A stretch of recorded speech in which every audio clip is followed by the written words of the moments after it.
Hello students, आज हम इस ऑनलाइन प्लेटफॉर्म पर बीए अंतिम वर्ष जो एशिया महाद्वीप के फिजिकल डिवीजन्स चल रहे थे उन फिजिकल डिवीजन्स की आज हम अंतिम प्रदेश की ओर चलते हैं।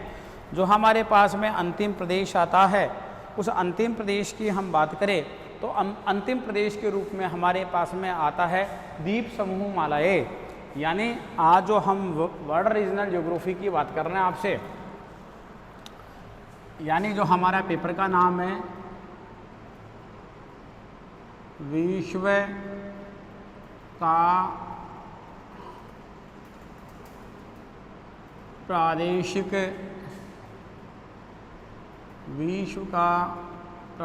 भूगोल। हम बात कर रहे हैं आपसे विश्व के प्रादेशिक भूगोल की। जो हमारे पेपर के क्रम के रूप में यह पेपर शामिल है, कौन से क्रम पर आ रहा है? यह है प्रथम प्रश्न पत्र के रूप में आ रहा है। बीए अंतिम वर्ष का यह पेपर है।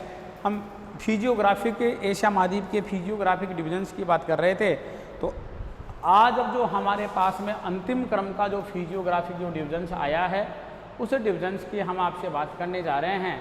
वह फिजियोग्राफिक डिवीजन्स है। मुख्य रूप से हम बात करें कि एशिया महाद्वीप का जो प्रादेशिक वितरण है, इस प्रादेशिक वितरण के मैं आपसे बात करूं कि इस प्रादेशिक वितरण में जो अंतिम क्रम का जो प्रदेश आया उस प्रदेश का नामकरण है द्वीप समूह मालाएँ। उन द्वीप समूह मालाओं की हम बात करेंगे जो हमारे पास में अंतिम और पांचवा क्रम है। देखिए आप इसको, यह है द्वीप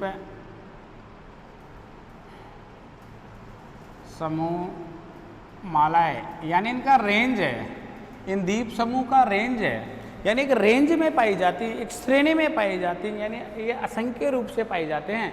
जो आपके सामने जो मानचित्र उपलब्ध है, जिस मानचित्र के मैं आपसे बात कर रहा हूँ वह मानचित्र है कौन सा? एशिया महाद्वीप का। यानी यह एशिया महाद्वीप का कौन सा मानचित्र है? यह एशिया जो महाद्वीप है, इस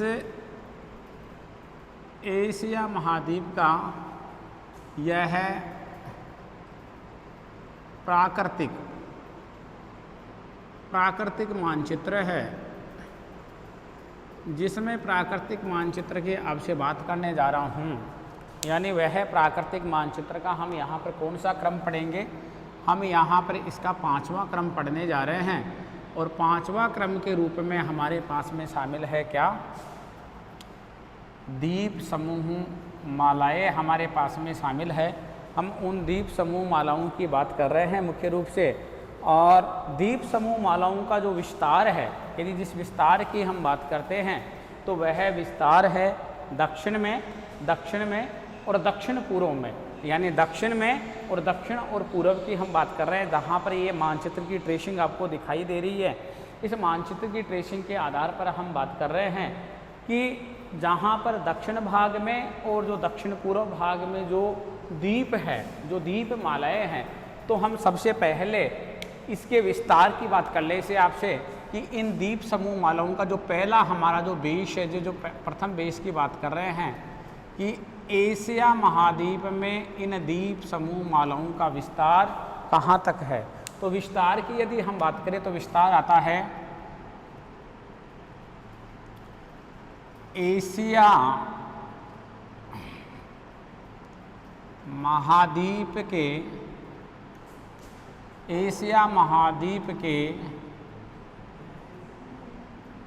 दक्षिण व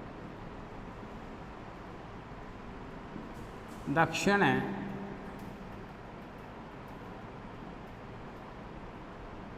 पूर्व भाग में एशिया महाद्वीप के दक्षिण व दक्षिण पूर्व भाग में, यानी द्वीपों की एक विस्तृत पंक्ति, द्वीपों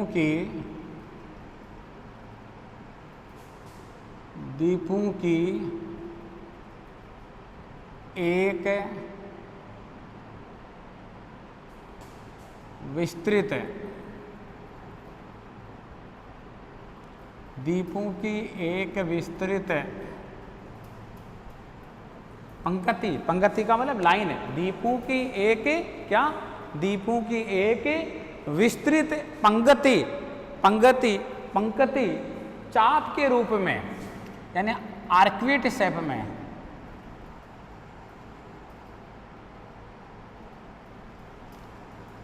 चापाकार रूप में,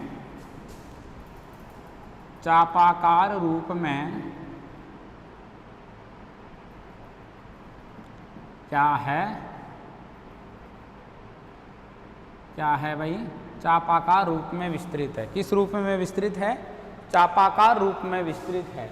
यानी एशिया महाद्वीप के दक्षिण, एशिया महाद्वीप के दक्षिण, यानी ये वाला जो भाग है एशिया महाद्वीप का, मैं आपसे जिस भाग की बात कर रहा हूँ वह एशिया महाद्वीप का यह कौन सा भाग है, यह एशिया महाद्वीप का जो भाग है, ये भाग कौन सा है, ये दक्षिणी भाग है।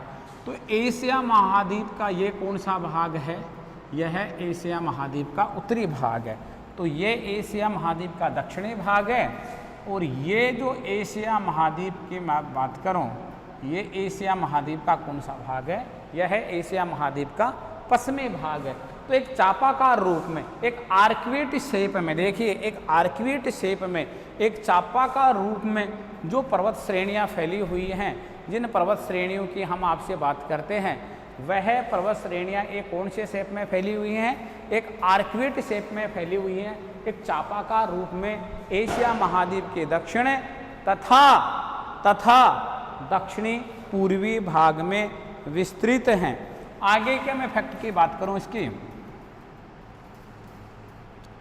प्रशांत महासागर, प्रशांत महासागर, प्रशांत महासागर में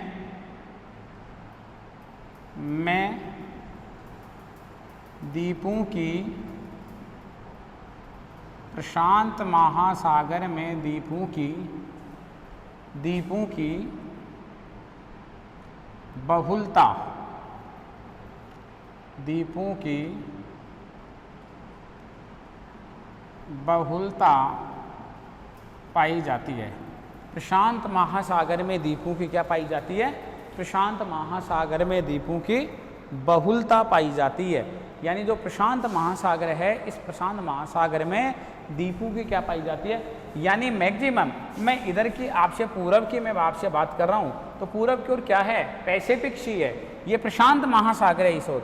तो प्रशांत महासागर में मैक्सिमम द्वीप जो पाए जाते हैं एशिया महाद्वीप के, वो कौन से महासागर में पाए जाते हैं, यानी आपकी साधारण भाषा में मैं आपसे बात करूं तो मैक्सिमम जो द्वीप पाए जाते हैं वो द्वीप कौन से महासागर में पाए जाते हैं, वह द्वीप प्रशांत महासागर में मैक्सिमम द्वीप पाए जाते हैं। अब आप जहाँ पर हमने द्वीप शब्दावली का जो प्रयोग किया है कि द्वीप क्या है, अब हम सामान्य रूप से हम इस जो द्वीप शब्दावली को जो मैंने यहाँ पर हाईलाइट किया है, मैं इसकी बात करूँ कि द्वीप होते क्या हैं। मैं बात करता हूँ, अपने पास में एक शब्दावली आ गई कि द्वीप क्या होते हैं, यानी द्वीप के बारे में, यानी आइलैंड के बारे में जो हम बात करते हैं उसके बारे में बात करें, यानी द्वीप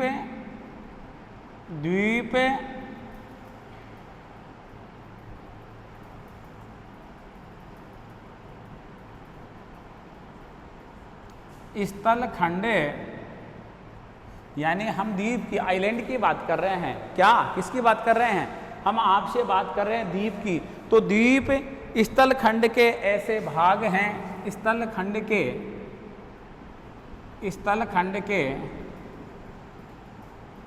ऐसे भाग हैं जिनके, किनके, इस भूखंड के, यानी इस भूखंड के, यानी भूखंड का मतलब जिनके चारों ओर, यानी जिनके चारों ओर, जिनके चारों ओर क्या पाया जाता है, जल का जिनके चारों ओर जल का विस्तार पाया जाता है, जिनके चारों ओर जल का विस्तार पाया जाता है। इस प्रकार की आकृति को, इस प्रकार की हमारे पास में भू आकृति को क्या कहते हैं? हम द्वीप कहते हैं। देखिए ये सारे द्वीप ही द्वीप हैं जो मैंने यहाँ पर ट्रेसिंग कर रखा है। आप देखिए इन सब द्वीपों को। यदि हम इन सब द्वीपों की बात करते हैं तो इनके चारों ओर ये स्थल के ऐसे भूखंड हैं, ये स्थल के ऐसे भूखंड हैं जिनके चारों ओर क्या है? जिनके चारों ओर पानी ही पानी है, जिनके चारों ओर पानी ही है। अर्थात द्वीप स्थल खंड के ऐसे भाग हैं जिनके चारों ओर जल का विस्तार पाया जाता है। यानी द्वीप स्थल खंड के ऐसे भूभाग हैं, ऐसे टुकड़े हैं जिनके चारों ओर क्या पाया जाता है? पानी पाया जाता है। उदाहरण के तौर पर आपके सामने देखो, ये सारे क्या हैं? ये सारे द्वीप उपलब्ध हैं। आप इन द्वीपों के बारे में अवलोकन कीजिए। मानचित्र में जो हमने ट्रेसिंग किया है उस मानचित्र में आप ध्यान से इसका आप अवलोकन करिए। तो मुख्य रूप से हम बात करते हैं कि द्वीप स्थल खंड के ऐसे भाग हैं जिनके चारों ओर, यानी ये स्थल खंड है, ये स्थल खंड है तो इसको आप द्वीप मानिए, इसको आइलैंड मानिए। इसके चारों ओर क्या पाया जाता है? इसके चारों ओर पानी पाया जाता है। तो मैं यही तो कहना चाह रहा हूँ, द्वीप स्थल खंड के ऐसे भाग है, ऐसे भाग हैं जिनके चारों ओर क्या पाया जाता है? पानी पाया जाता है। यानी हम मुख्य रूप से बात करें द्वीपों का वर्गीकरण, यानी अब ये द्वीप शब्द आ गया तो हम थोड़ा सा बात कर लेते हैं कि द्वीपों का वर्गीकरण। हम द्वीपों के वर्गीकरण की आपसे बात करें तो हमारे पास में जो शब्दावली आती है वह आती है द्वीपों का, इसकी बात करें हम वर्गीकरण की बात करें आपसे, हम द्वीपों के वर्गीकरण, द्वीपों का हम वर्गीकरण किस आधार पर कर सकते हैं? क्या हमारे पास में ऐसे थीम है, क्या हमारे पास में ऐसा बेस है जिसके आधार पर हम क्या कर सकते हैं? जिसके आधार पर हम द्वीपों का क्या कर सकते हैं? वर्गीकरण कर सकते हैं। तो कोई ना कोई तो ऐसा आधार होगा, कोई ना कोई तो ऐसा आधार होगा जिस आधार पर हम क्या कर सकते हैं? हम जिस आधार पर द्वीपों का वर्गीकरण कर सकते हैं। तो मैं उसी आधार की आपसे बात कर रहा हूँ जिस आधार पर हम क्या कर रहे हैं, जिस आधार पर हम द्वीपों के वर्गीकरण की आपसे बात कर रहे हैं। तो देखिए मेरे पास में जो वर्गीकरण का आधार आता है कि हम किस आधार पर द्वीपों का वर्गीकरण करते हैं। सबसे पहले मेरे पास में आता है कौन सा द्वीप? सबसे पहले मेरे पास में आता है विवर्तनिक, यानी प्लेट टेक्टोनिक आइलैंड, यानी विवर्तनिक द्वीप। कौन सा द्वीप आता है? यानी विवर्तनिक द्वीप का जो मैं आपसे वर्णन करने जा रहा हूं, तो ये द्वीप भूगर्भिक हलचलों के द्वारा, यानी पहला जो मेरे पास में द्वीप का वर्गीकरण है वह 1 नंबर का मेरे पास में द्वीप आ रहा है। तो ये 1 नंबर का द्वीप आया मेरे पास में, इसको मैंने नाम दिया कौन सा?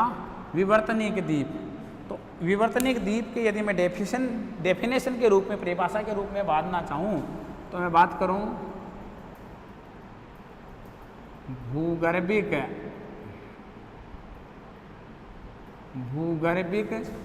हलचलों के कारण, भूगर्भिक हलचलों के कारण, यानी भूमि का क्या हो जाना?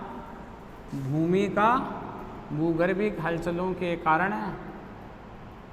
भूमि का या तो क्या हो जाना, या तो भूमि का धसाव हो जाना। भूगर्भिक हलचलों के कारण भूमि का धसाव होना, समुद्री भागों, यानी समुद्र के जो भाग है, कौन से भाग? जो समुद्री भाग हैं, समुद्री भागों में भूमि के ऊपर उठना, यानी समुद्री भागों में कौन से भाग? समुद्री भागों में भूमि का ऊपर उठना, समुद्री भागों में भूमि का ऊपर उठना, यानी हलचल, भूगर्भिक हलचलों के कारण भूमि का धसाव हो जाना। भूगर्भिक हलचलों के कारण से भूमि का क्या हो जाना? धसाव हो जाना। इसी के साथ साथ समुद्री भागों में भूमि का ऊपर उठना। कौन से भागों में? समुद्री भागों में भूमि का ऊपर उठना। दरार घाटियों का निर्माण होना। दरार घाटियों का किसका निर्माण हो जाना? दरार गाठियों का निर्माण होना।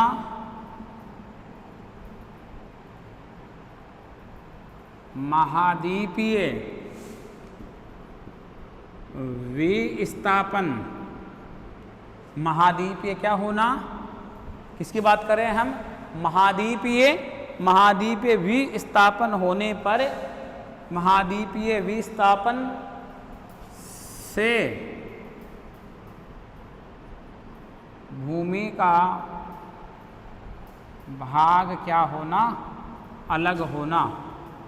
भूमि का भाग अलग होना। ठीक है ना। देखिए, पहला हमारे पास में द्वीप का प्रकार आता है विवर्तनिक भूकंप, यानी पृथ्वी के आंतरिक भाग में विभिन्न प्रकार का मूवमेंट्स का होना। भूकंप के कारण से, सुनामी के कारण से, ज्वालामुखी के कारण से क्या होना? यानी भूगर्भिक हलचलों के कारण से। तो एंडोजेनेटिक फोर्स की बात कर रहा हूँ मैं आपसे, मैं एक्सोजेनेटिक फोर्स की बात नहीं कर रहा, मैं आपसे एंडोजेनेटिक फोर्स की बात कर रहा हूँ। यानी भूगर्भिक हलचलों के कारण से भूमि में क्या हो जाना? धसाव, भूमि का कुछ भाग का यानी डाउन लिफ्ट हो जाना, नीचे की ओर चले जाना, नीचे की ओर धंसना। समुद्री भागों में भूमि का ऊपर उठ जाना और समुद्र में ज्वालामुखी विस्फोट होने के कारण से भूमि का कुछ भाग का क्या हो जाना? द्वीप के रूप में, यानी एक पर्वत के रूप में ऊपर उठ जाना। ठीक है ना। इसके अलावा दरार घाटियों का निर्माण होना, यानी वेलीज का निर्माण होना, और महाद्वीपीय विस्थापन से भूमि का क्या हो जाना? अलग हो जाना। तो इस प्रकार के द्वीप को हमने कौन सा द्वीप कहा है? हमने कौन सा द्वीप कहा है? हमने विवर्तनिक द्वीप की हमने क्या दी है? यानी हमने संज्ञा दी है। अगला हमारे पास में द्वीप का प्रकार आता है, जो दूसरा हमारे पास में द्वीप का प्रकार है वह है अप्रदन मूलक द्वीप। कौन सा द्वीप है? अप्रदन मूलक द्वीप। कौन से द्वीप की बात कर रहा हूं मैं आपसे? Erosional island. कौन सा है? Erosional island. अर्थात मैं बात करूं मुलायम चट्टानों पर, मुलायम चट्टानों पर अप्रदन कार्य, मुलायम चट्टानों पर अप्रदन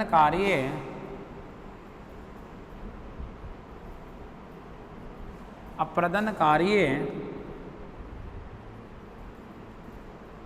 शीघ्रता से होता है तथा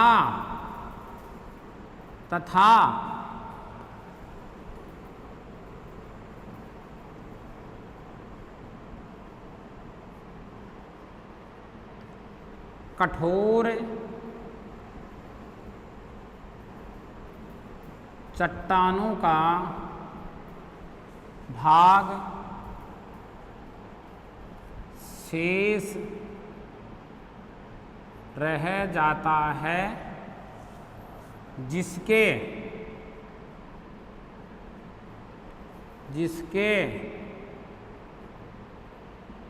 चारों ओर जल भर जाता है, उसे अप्रदन मूलक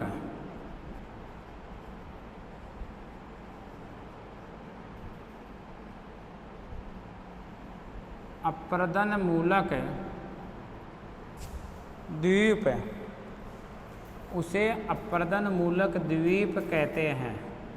देखिए आप, कहते हैं। प्रकृति में दो स्वभाव की चट्टानें होती हैं, एक हार्ड स्वभाव की, दूसरे सॉफ्ट स्वभाव की। प्रकृति में दो प्रकार की चट्टानों की प्रकृति होती है धरातल की, एक सॉफ्ट होता है तो एक हार्ड होता है। जो मुलायम चट्टान होते हैं वो अप्रदनकारी प्रभावों के कारण से कट जाती हैं, यानी जो मुलायम चट्टानें होती हैं वह मुलायम चट्टानें अप्रदन के प्रभाव से, इरोजनल इफेक्ट के कारण से वो कट करके और अपने मूल स्थान से दूसरे स्थान पर चली जाती हैं, पानी के साथ बह करके या हिमानियों के साथ जो भी उनका सरकाव होता है उसके माध्यम से। जब मूल चट्टानें जब वहाँ से कोमल चट्टानें कट जाते हैं, कोमल चट्टानों के कट जाने के बाद में वहीं पर कौन सी चट्टानें पाई जाती हैं? कठोर चट्टानें पाई जाती हैं। जब वहाँ पर कठोर चट्टानें पाई जाती हैं तो कठोर चट्टानों जहाँ पर पाई जाती हैं, मैं उस जगह की आपसे बात कर रहा हूँ, तो वह कठोर चट्टानें एक अवशेष के रूप में, एक आइलैंड के रूप में, एक भूखंड के रूप में वहाँ पर शेष रह जाती हैं और उन चट्टानों के चारों तरफ क्या भर जाता है? पानी भर जाता है। तो उससे निर्मित होने वाला द्वीप कौन सा द्वीप कहलाता है? उनसे निर्मित होने वाला द्वीप अप्रदन मूलक द्वीप कहलाता है। क्या कहलाता है? अप्रदन मूलक द्वीप कहलाता है। अब देखिए अगला, यानी हमारे पास में पहला द्वीप कौन सा है? विवर्तनिक द्वीप। दूसरा द्वीप कौन सा आया? अप्रदन मूलक द्वीप। अब हम आगे की बात करते हैं, आगे टॉपिक को यदि हम बढ़ाएं तो देखिए आप,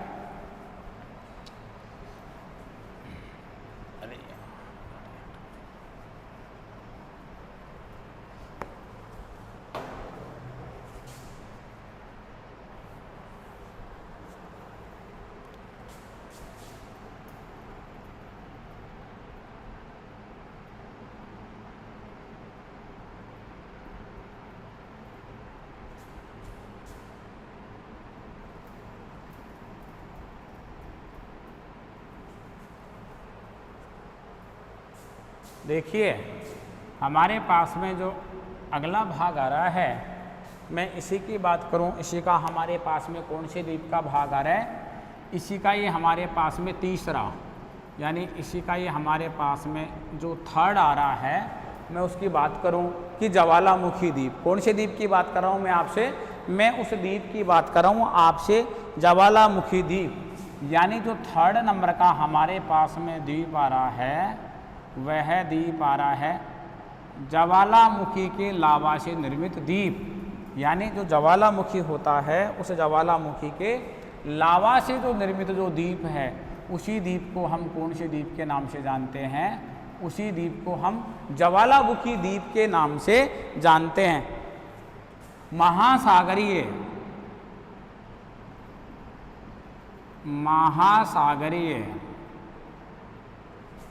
कटकों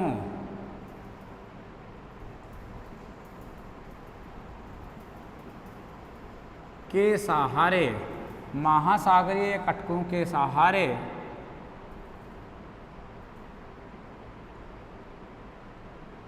निकलने वाला, महासागरीय कटकों के सहारे निकलने वाला क्या? महासागरीय कटकों के सहारे निकलने वाला क्या? निकलने वाला लावा। महासागरीय कटकों के सहारे निकलने वाला लावा का निक्षेप, निकलने वाले लावा का निक्षेप कभी इतना अधिक हो जाता है कि, देखो आप देखो शब्दावली को देखिए, महासागरीय कटकों के सहारे निकलने वाला लावा का निक्षेप कभी इतना अधिक हो जाता है कि यह बढ़कर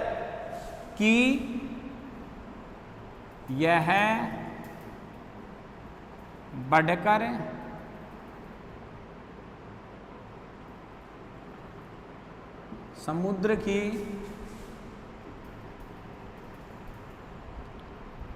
सतह तक आ जाता है। यानी यह बढ़कर समुद्र की सतह तक आ जाता है। एवं किसके रूप में दिखाई देता है? एवं द्वीपों के रूप में दिखाई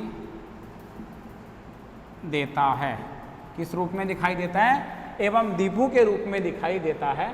हमारे पास में द्वीप का तीसरा प्रकार आ रहा है। उस यदि हम थर्ड प्रकार की बात करते हैं तो महासागरीय कटकों के सारे, महासागर में जो कटक पाई जाती हैं उन कटकों के सहारे जो लावा निकलता है, जिस लावा का उद्गार होता रहता, कहाँ? समुद्री भाग में, यानी सी बॉटम में, यानी समुद्र के पैंदे में, बॉटम की बात कर रहा हूं मैं आपसे, निकलने वाला लावे का क्या होता है? डिपोजिशन होता है। कहाँ होता है? समुद्र में डिपोजिशन होता है। समुद्र में जब उस लावे का जमाव होता है और जमाव इतना अधिक हो जाता है, यदि जमाव बहुत ज्यादा हो जाता है तो वह लावा जमते जमते जमते जमते समुद्र का जो सी लेवल होता है, जो यानी सी लेवल होता है, उस सी लेवल के भी ऊपर आ जाता है। तो यानी समुद्र से, समुद्र के जो सी बॉटम से जो एक ज्वालामुखी का उद्गार हुआ, उस ज्वालामुखी के उद्गार होने के कारण से उस लावे की तादाद इतनी अधिक थी, उसकी मात्रा इतनी अधिक थी कि वह समुद्र के बॉटम से सी लेवल तक पहुंच गया। जब उसके नितल से सी लेवल तक पहुंच गया और वह उस समुद्र के मध्य में एक आइलैंड के रूप में, एक आइलैंड के रूप में वहां पर क्या दिखाई देने लग गया। तो इस प्रकार से बनने वाले द्वीप को हमने कौन सा द्वीप कहा है? इस प्रकार से बनने वाले द्वीप को हमने कौन सा द्वीप कहा है? यह द्वीप कहलाता है ज्वालामुखी द्वीप। अगला हमारे पास में द्वीप का जो प्रकार आया, वह द्वीप का प्रकार हमारे पास में आता है परवाल। परवाल, और इसी प्रवाल द्वीप को मैं क्या कहूँगा? इसी प्रवाल द्वीप को कहूँगा मैं क्या? मूंगा द्वीप। इसी प्रवाल द्वीप को कहूँगा मैं मूंगा द्वीप। कौन सा द्वीप कहूँगा? यानी यही प्रवाल, यानी कोरल, कोरल आइलैंड, इसी को मैं कोरल आइलैंड कह सकता हूँ। यह कोरल आइलैंड कहलाता है मुख्य रूप से, यानी उष्ण कटिबंधीय महासागरों में। इसकी थोड़ी देखिए, उष्ण कटिबंधीय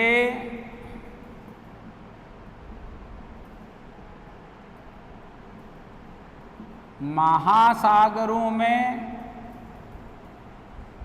उष्ण कटिबंधीय, किसमें? उष्ण कटिबंधीय महासागरों में महाद्वीपीय मग्न तटों पर, यानी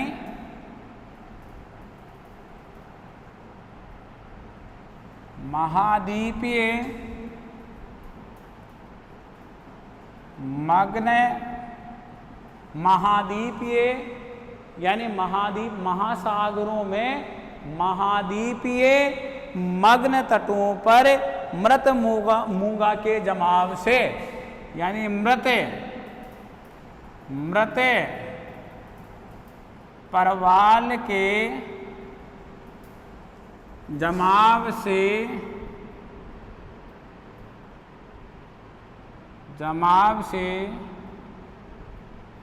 निर्मित द्वीप, निर्मित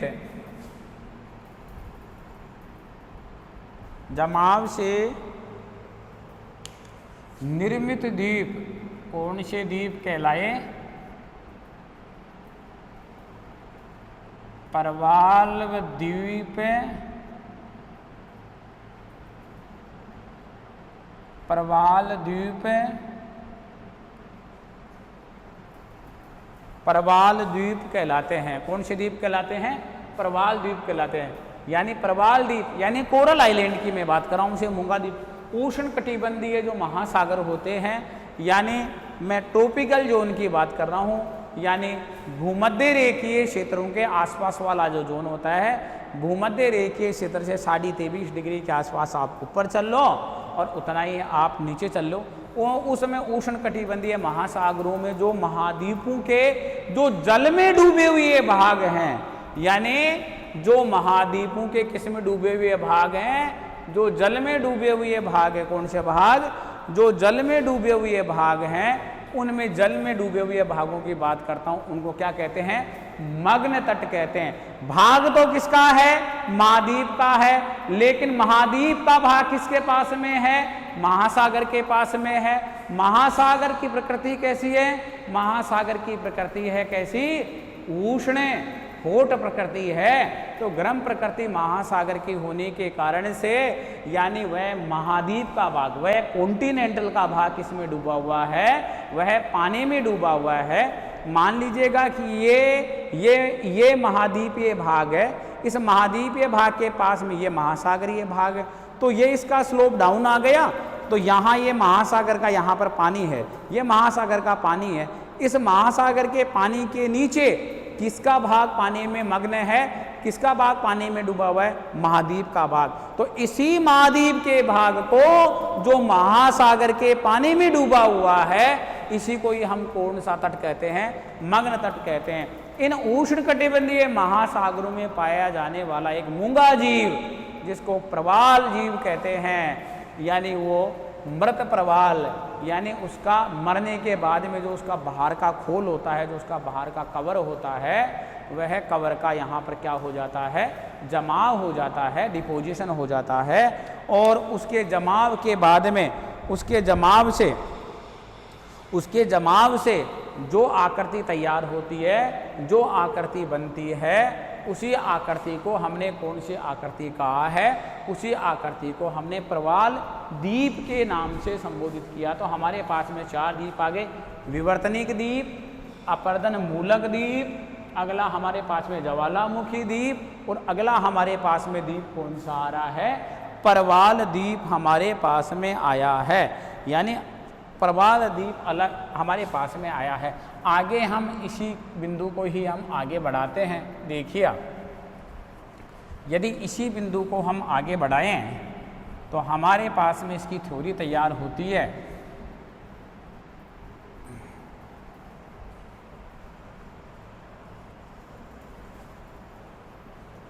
देखिए आप, इसी की यदि हम बात करते हैं तो इसी की थ्योरी को हम बात करें, इसकी द्वीप समूह मालाओं की। देखिए अगली थ्योरी द्वीप समूह मालाओं की।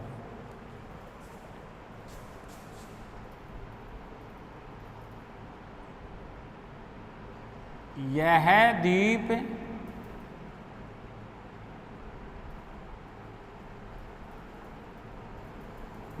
द्वीप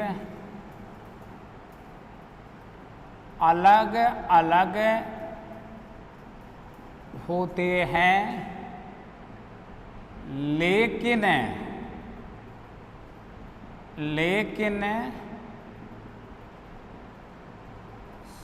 संरचनात्मक यानी स्ट्रक्चर जो इनका स्ट्रक्चर है, स्ट्रक्चर जो इनका है संरचनात्मक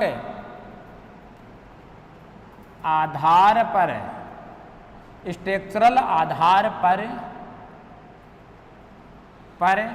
यानी लेकिन संरचनात्मक आधार पर यानी ये एक ही होते हैं, संरचनात्मक आधार पर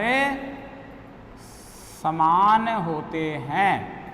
यानी किस आधार पर, संरचनात्मक आधार पर ये क्या होते हैं, संरचनात्मक आधार पर ये क्या होते हैं, यह समान होते हैं। देखिए आप, ये द्वीप, इन द्वीपों का लोकेशन तो अलग अलग होता है, ये जो लोकेटेड तो अलग अलग स्थान पर होते हैं, लेकिन इनकी जो बनावट का मटेरियल है, इनकी जो बनावट है, इनकी जो संरचना है, वो संरचना के आधार पर ये क्या होते हैं, ये द्वीप एक ही होते हैं। बल्कि ये संरचनात्मक आधार पर तो ये द्वीप एक समान होते हैं, लेकिन इनका जो लोकेशन है, जो भौगोलिक अवस्थिति है, वह भौगोलिक अवस्थिति इनकी अलग अलग होती है। ये अलग अलग स्थान पर अवस्थित होते हैं, लेकिन इनका स्ट्रक्चरल जो इनका बेस है, वह स्ट्रक्चरल बेस इनका समान ही होता है, इनका स्ट्रक्चरल बेस एक ही होता है।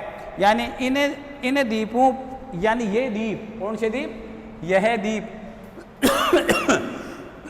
जो द्वीप एशिया महाद्वीप के दक्षिणी और एशिया महाद्वीप के दक्षिणी पूर्वी भाग में पाए जाते हैं। कौन से भाग में, दक्षिणी और दक्षिणी पूर्वी भाग में पाए जाते हैं। यानी एशिया महाद्वीप में, एशिया महाद्वीप में यह द्वीप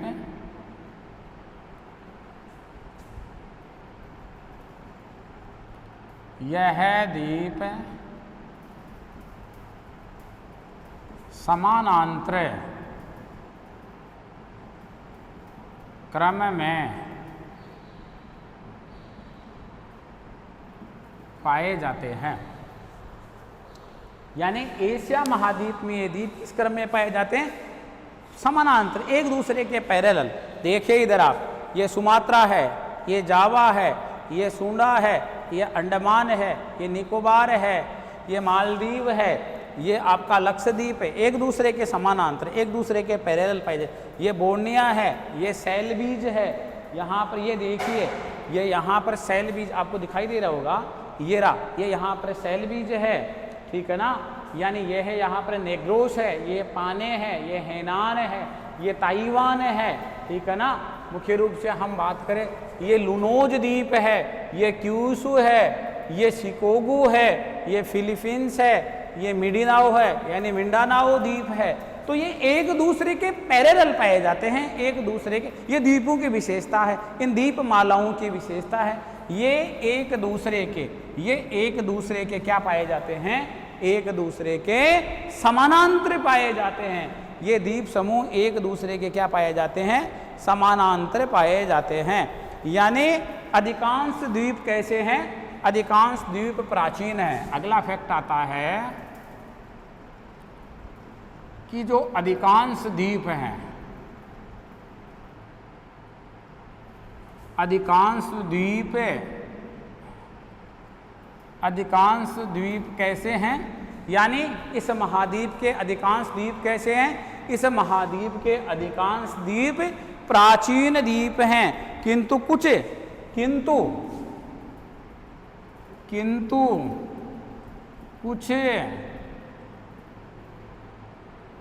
ट्रसेरी भूगोल में एक एरा आया था, एक काल आया था, ट्रसेरी काल, ट्रसेरी युग से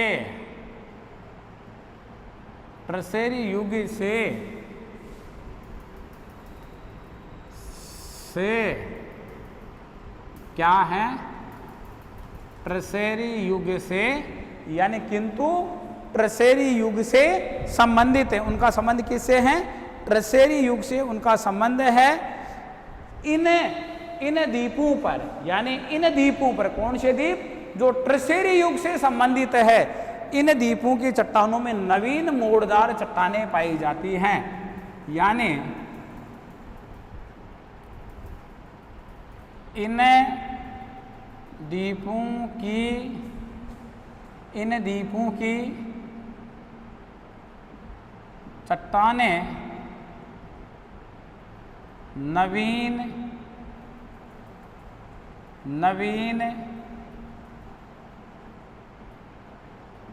मोड़दार है।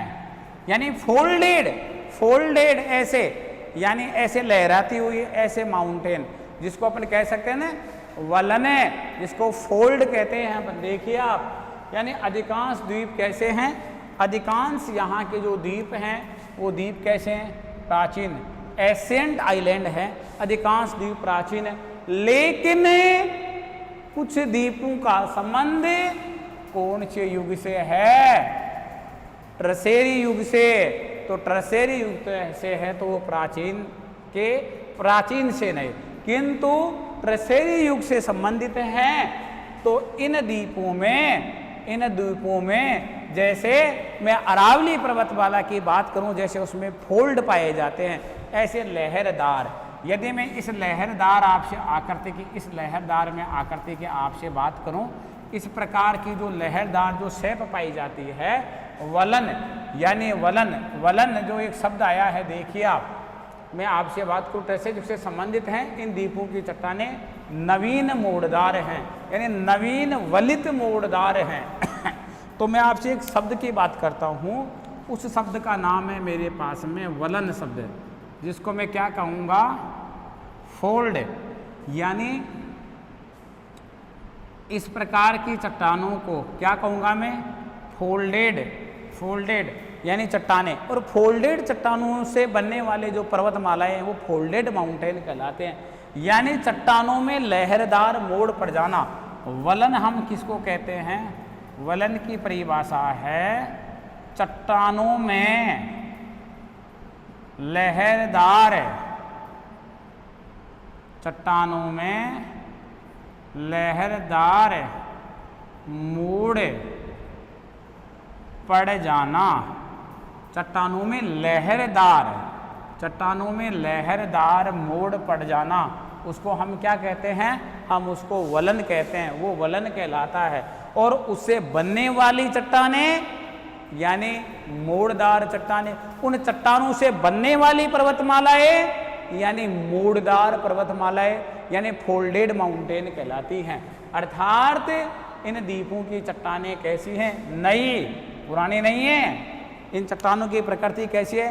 नवीन है। और नवीन के साथ कैसे ये चट्टानें? यह है चट्टानें फोल्डेड चट्टानें हैं। कैसी चट्टानें हैं? यह है चट्टानें फोल्डेड चट्टानें हैं। भूगर्भ वेताओं के अनुसार, आगे बढ़ा रहा हूं मैं टॉपिक को, किसके अनुसार? भूगर्भ वेताओं के अनुसार। देखिए आप,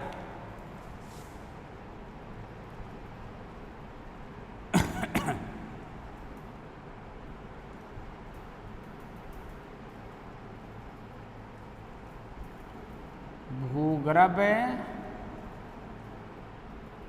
वेताओं के अनुसार, यानी कौन है? जियोलॉजिस्ट। विचार किसकी बात कर रहे हैं हम? किसके विचार की बात कर रहे हैं? हम आपसे बात कर रहे हैं भूगर्भ वेताओं के विचार की, यानी जियोलॉजिस्ट के हम विचार की बात कर रहे हैं। भूगर्भ वेताओं के अनुसार उन नवीन मोड़दार पर्वत श्रेणी, कौन सी?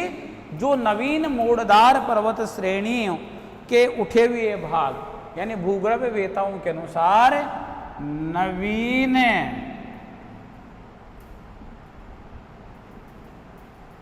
मोड़दार पर्वत श्रेणियों के उठे हुए, यानी उन नवीन मोड़दार पर्वत श्रेणियों के उठे हुए भाग, उठे हुए भाग जो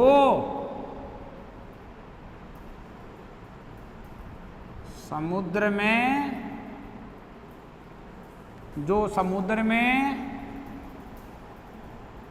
डूबे हुए हैं। जो कहाँ डूबे हुए हैं? जो समुद्र में डूबे हुए हैं। मैं आपसे बात कर रहा हूँ कि भूगर्भ वेताओं के अनुसार, जियोलॉजिस्ट के अनुसार, किसके अनुसार? जियोलॉजिस्ट के अनुसार मैं आपसे बात करूं तो जियोलॉजिस्ट के भूगर्भ वेताओं के अनुसार जो नवीन मोड़दार पर्वत थे, अर्थात जो उनमें से कुछ भाग प्राचीन भी थे, लेकिन मैक्सिमम जो भाग था वो नवीन मोड़दार पर्वतों का था। तो नवीन मोड़दार पर्वत यानी न्यू फोल्डेड माउंटेन जो रेंज है, यानी जो रेंज है, जो श्रेणी थी, नवीन मोड़दार जो पर्वत श्रेणी थी, उसका निर्माण कब हुआ था? ट्रेसेरी काल में जब इनका निर्माण हुआ था। तो पर्वत श्रेणियों के उठे हुए भूभाग जो समुद्र में डूबे हुए हैं, अर्थात वह नवीन मोड़दार पर्वत हैं। लेकिन उन पर्वत श्रेणियों के भूभाग किस में डूबे हुए हैं? उन पर्वत श्रेणियों के भूभाग किस में डूब रहे हैं? समुद्र में डूब रहे हैं। आप इसी बात को वहां ले जाके जोड़ो, यानी द्वीपों के प्रकार। तो हमने पढ़ा था ज्वालामुखी द्वीप, तो ज्वालामुखी द्वीप का हमने क्या पढ़ा था कि हमने यानी महाद्वीपीय कटकों के सारे, यानी कटकों के सारे जब लावा का जमाव समुद्र के नितल से, यानी लावा का जमाव समुद्र के नितल से, लावा का जमाव समुद्र के नितल से होकर के कहाँ तक आ जाता है? सी लेवल के ऊपर तक आ जाता है। और उस ज्वालामुखी विस्फोट से बनने वाले जो पर्वत हैं उन्हीं पर्वतों को हमने ज्वालामुखी पर्वत कहा था। तो इस नवीन मोड़दार न्यू फोल्डेड माउंटेन रेंज का संबंध भी आप किसे जोड़ोगे? उसी ज्वालामुखी पर्वत से आपको संबंध जोड़ना है, यानी ज्वालामुखी संबंध उसी से जोड़ना है आपको, और वहीं जाके उससे मैच करके हम इसका अध्ययन करेंगे।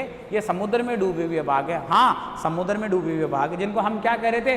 निमग्न तट कह रहे थे, ठीक है ना। समुद्र में डूब गया भाग वो निमग्न कहलाएगा, ठीक है ना। तो ये भूगर्भ वेताओं के अनुसार नवीन मोड़दार पर्वत श्रेणियों के उठे हुए भूभाग जो समुद्र में डूबे हुए हैं, ये समुद्र में डूब गए हैं, हम उन्हीं की बात कर रहे हैं। यानी मैं बात कर रहा हूं अंतिम ट्रसेरी, किसकी? एक तो अंतिम में ट्रसेरी काल की बात कर रहा हूं आपसे, यानी जब ट्रसेरी एरा खत्म हो रहा था, अंतिम ट्रसेरी व प्लेइस्टोसीन, अंतिम ट्रसेरी क्या? अंतिम ट्रसेरी व प्लेइस्टोसीन पर्वत निर्माण इस भाग में, पर्वत निर्माण इस भाग में, यानी पर्वत निर्माण इस भाग में, पर्वत निर्माण यानी अंतिम ट्रसेरी व प्लेइस्टोसीन पर्वत निर्माण, इस काल में जो पर्वतों का निर्माण हुआ, पर्वत निर्माण इस भाग में दो चापाकार रेखाओं के रूप में हैं, दो चापाकार रेखाओं के रूप में हैं, यानी दो चापाकार, किसके रूप में? दो चापाकार रेखाओं के रूप में हैं, जिनका निर्माण कौन से काल में होता है? जिनका निर्माण होता है कौन सा? हमारे पास में जो आ रहा है वह आ रहा है कौन सा? अंतिम प्लेइस्टो यानी अंतिम ट्रसेरी काल, और अंतिम ट्रसेरी काल के सामने आ रहा है प्लेइस्टोसीन पर्वत निर्माण, यानी प्लेइस्टोसीन पर्वत निर्माण काल में, यानी दो चापाकार रेखाएं थी, उन दो चापाकार रेखाओं के सहारे, अर्थात रेखाओं के सहारे जिन द्वीप समूह का विकास होता है, मैं आपसे उन्हीं द्वीप समूह की बात करने जा रहा हूं। अल्पाइन श्रेणी जो पश्चिमी म्यांमार से पहला जो हमारे पास में आ रहा है, मैं उसकी बात कर रहा हूं। पहला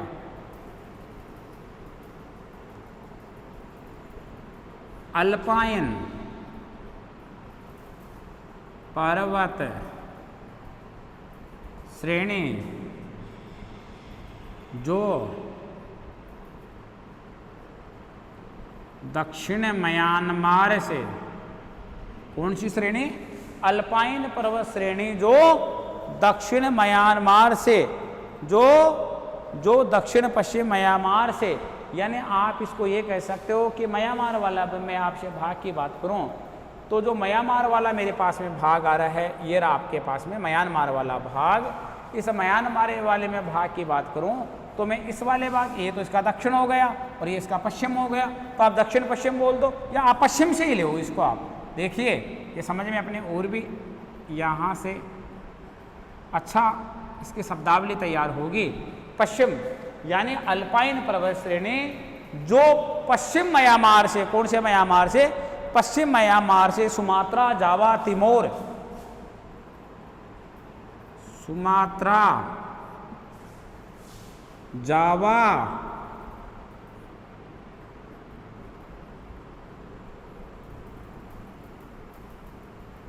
तिमोर सागर, सुमात्रा, जावा और कौन सा सागर है?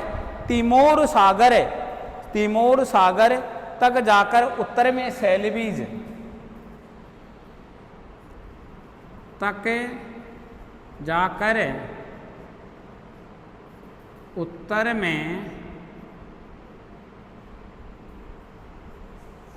में कौन सा? उत्तर में सैलबीज एवं फिलीपींस की ओर मुड़ जाती है। सैलबीज एवं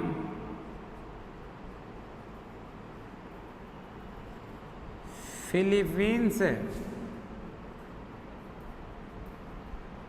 की ओर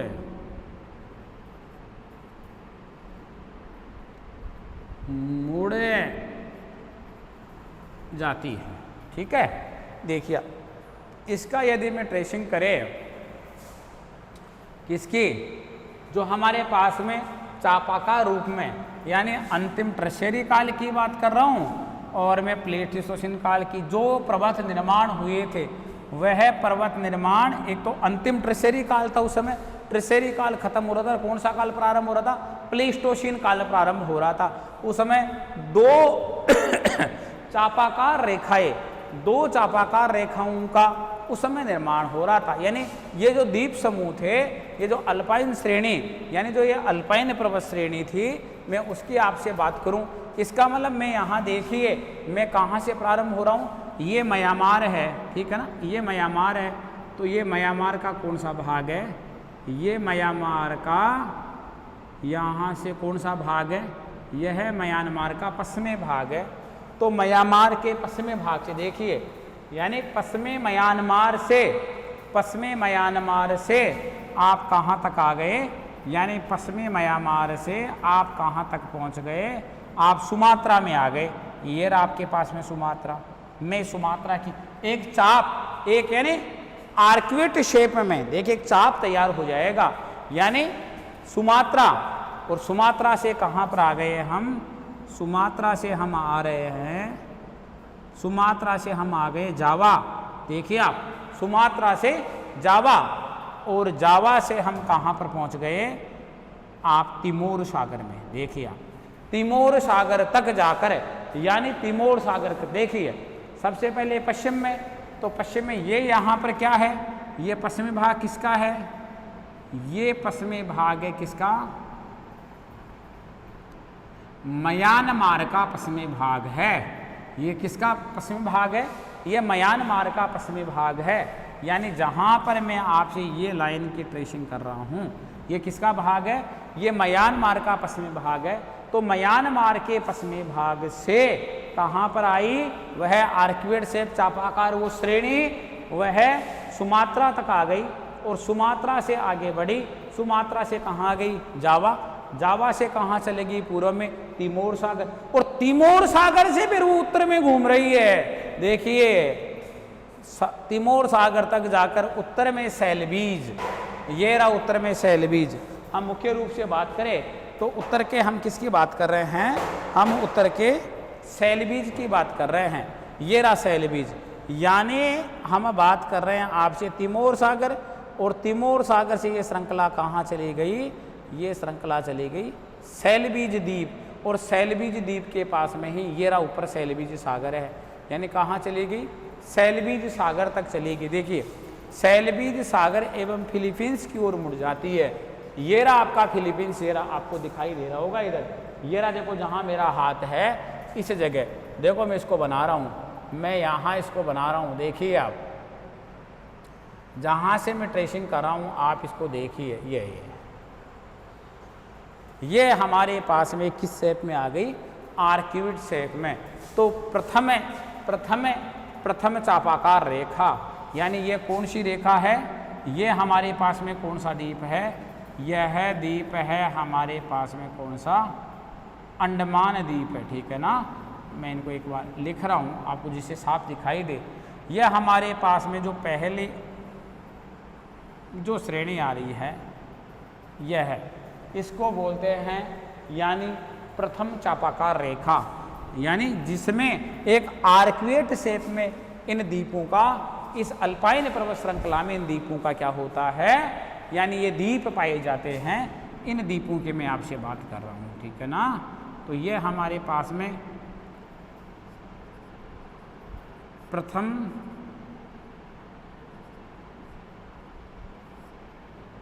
चापाकार रेखा, कौन सी रेखा, प्रथम चापाकार रेखा है ये प्रथम चापाकार रेखा है। इसी के पास में ये वाला द्वीप है, इसी के पास में जो ये वाला द्वीप है, इस द्वीप को हम क्या कहते हैं? यह है हमारे पास में क्या? निकोबार। यह है हमारे पास में निकोबार है भाई। आप ध्यान से इसको वॉच करिए। यह हमारे पास में निकोबार द्वीप है, ठीक है ना? यह है हमारे पास में निकोबार द्वीप है। ऊपर वाला भाग कौन सा था? ऊपर वाला भाग किसका था? ऊपर वाला भाग अंडमान का था। और ये वाला है कौन सा? निकोबार का भाग है। तो हम बात कर रहे हैं इन द्वीपों की, ठीक है। इसके अलावा प्रथम जो चापाकार रेखा आई वह है, प्रथम चापाकार रेखा कहाँ से? म्यांमार के पश्चिमी भाग से। म्यांमार के पश्चिमी भाग से, और म्यांमार के पश्चिमी भाग से चल कर के कहाँ चली गई? ये चली गई सुमात्रा में। और सुमात्रा से कहाँ चली गई? सुमात्रा से चली गई जावा में। जावा से कहाँ चली गई? तिमोर सागर में। और जब तिमोर सागर है, उस तिमोर सागर में जाकर तक रुक गई और वहाँ से ऊपर बढ़ गई। ऊपर जाके कहाँ? सेल्विज द्वीप, सेल्विज सागर, और वहाँ से फिलीपींस द्वीप तक कहाँ है? आगे बढ़ गई। जो इसे द्वितीय श्रेणी तैयार हुई वो न्यू गायना होती हुई दक्षिणी प्रशांत महासागर में चली गई। यानी न्यू गायना होती हुई जो दक्षिणी प्रशांत महासागर है, उस दक्षिणी प्रशांत महासागर में दूसरी जो चापाकार जो पर्वत श्रेणी की रेखा है वह दूसरी यानी चापाकार रेखा उसमें चली जाती है। यानी जो इन द्वीपों की हम बात कर रहे हैं, इन द्वीपों की बात कर रहे हैं, तो देखिए इन द्वीपों की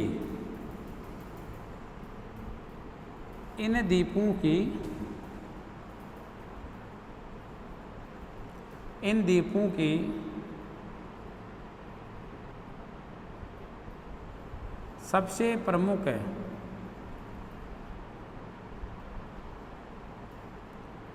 इन द्वीपों की सबसे प्रमुख विशेषता, यानी ये जो द्वीप हैं, ये जो सारे द्वीप अभी ट्रेसिंग करेंगे हम एक एक को, इन द्वीपों की जो सबसे प्रमुख विशेषता है क्या? इन द्वीपों की सबसे जो प्रमुख विशेषता है वह यह है कि यहाँ पर मिलने वाले ज्वालामुखी पर्वतों की इन द्वीपों की सबसे प्रमुख विशेषता यहाँ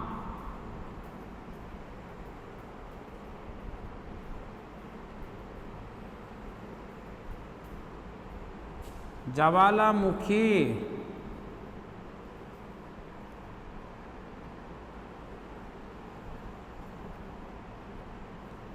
पर्वत क्या? यहाँ कौन से पर्वत मिलते हैं? यानी ज्वालामुखी पर्वत मिलते हैं, यानी वेलकोनोसिटी माउंटेन मिलते हैं। ज्वालामुखी यहाँ पर पर्वत मिलते हैं। अनेक ज्वालामुखी पर्वत आज भी जागृत सक्रिय एक्टिव अवस्था में हैं। यानी अनेक जो ज्वालामुखी पर्वत हैं वो आज भी कौन सी अवस्था में हैं? वह आज भी जागृत अवस्था में हैं। यानी अनेक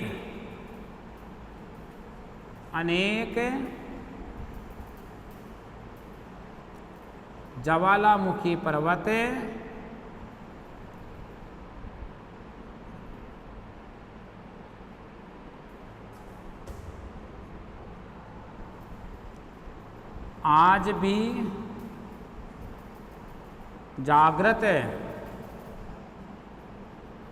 आज भी जागृत अवस्था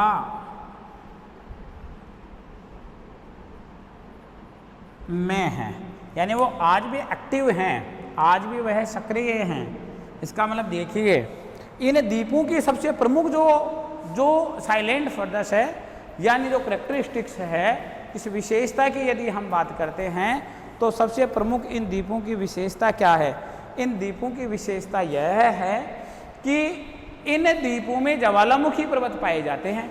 ठीक है साहब, पाए जाते हैं ज्वालामुखी पर्वत, तो उससे क्या है?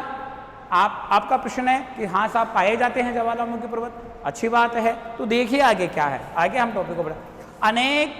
अनेक ज्वालामुखी आज भी यहाँ पर सक्रिय अवस्था में हैं। यानी मैं बात करूँ सक्रिय ज्वालामुखी यानी जागृत ज्वालामुखी, मृत ज्वालामुखी, यानी यह ज्वालामुखी यहाँ पर हैं सुषुप्त ज्वालामुखी, जागृत ज्वालामुखी और मृत ज्वालामुखी। यानी 3 प्रकार के ज्वालामुखी के प्रकार। सबसे पहले मैं बात करता हूँ सक्रिय ज्वालामुखी की, कि ऐसी ज्वालामुखी जिसके एक बार वहाँ से भ्रष्ट होने के बाद में उसे लगातार लावा का उद्गार होता रहता है। जल वाष्प है, विशाल शिलाखंड है और वहाँ से लावा का उद्गार होता रहता है। तो इस प्रकार की ज्वालामुखी को जो हम शामिल करते हैं वह ज्वालामुखी